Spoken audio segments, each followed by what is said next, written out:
রাগ করেই ঘর থেকে বেরিয়ে পড়লাম। এতটাই রেগেছিলাম যে বাবার জুতোটা পরেই বেরিয়ে এসেছি। বাইকই যদি কিনে দিতে পারবে না, তাহলে ছেলেকে ইঞ্জিনিয়ার বানানোর এত শখ কেন? কিছু দূর যেতেই হঠাৎ মনে হলো পায়ে খুব লাগছে। জুতোটা খুলে দেখি একটা পিন ফুটে আছে, পা দিয়ে একটু রক্তও বেরিয়েছে। তাও চলতে থাকলাম। এবার পাটা হঠাৎ ভিজে ভিজে লাগলো। রাস্তার দিকে দেখি পুরো রাস্তায় জল। পা তুলে দেখি বাবার জুতোটার নিচটা ক্ষয় হয়ে পুরো নষ্ট হয়ে গেছে। বাস স্ট্যান্ডে এসে শুনলাম 1 ঘন্টা পর বাস। অজ্ঞতা কি আর করব, বসে রইলাম। ভীষণ রাগ হচ্ছিল বাবার উপর। হঠাৎ করে বাবার মানি ব্যাগটার কথা মনে পড়ল, যেটা আমি বেরোবার সময় সঙ্গে নিয়েই এসেছি। বাবা এই মানি ব্যাগটা কাউকে হাত দিতে দেয় না, মাকেও না। এখন দেখি বাবা আমাদেরকে টাকা না দিয়ে কত টাকা জমিয়েছে। মানিব্যাগ খুলতেই 3টি কাগজের টুকরো বেরোলো। প্রথমটায় লেখা ল্যাপটপের জন্য 40,000 লোন। কিন্তু আমার তো ল্যাপটপ আছে।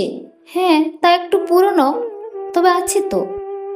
দ্বিতীয়টা ডাক্তারের প্রেসক্রিপশন, লেখা নতুন জুতো ব্যবহার করবেন, না হলে খুব তাড়াতাড়ি অসুস্থ হয়ে যাবেন। নতুন জুতো? নতুন জুতোর কথা বলতেই মায়ের কথা মনে পড়ল। মা যখনই বাবাকে জুতো কেনার কথা বলতো, বাবার একটাই উত্তর ছিল, আরে না, এখনো 6 মাস চলবে এই জুতোটা, তারপরেই কিনবো। আমি তাড়াতাড়ি করে শেষ কাগজটা খুললাম।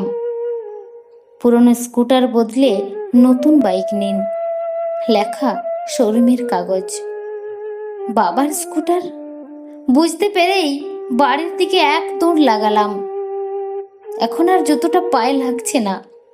বাড়ি গিয়ে দেখলাম বাবা বাড়িতে নেই। জানি কোথায় আছে, জানি। এক দৌড়ে সেই শোরুমটায় চলে গেলাম। দেখলাম স্কুটার নিয়ে বাবা দাঁড়িয়ে। আমি ছুটতে গিয়ে বাবাকে জড়িয়ে ধরলাম। কাঁদতে কাঁদতে বাবার কাঁধটা ভিজিয়ে ফেললাম।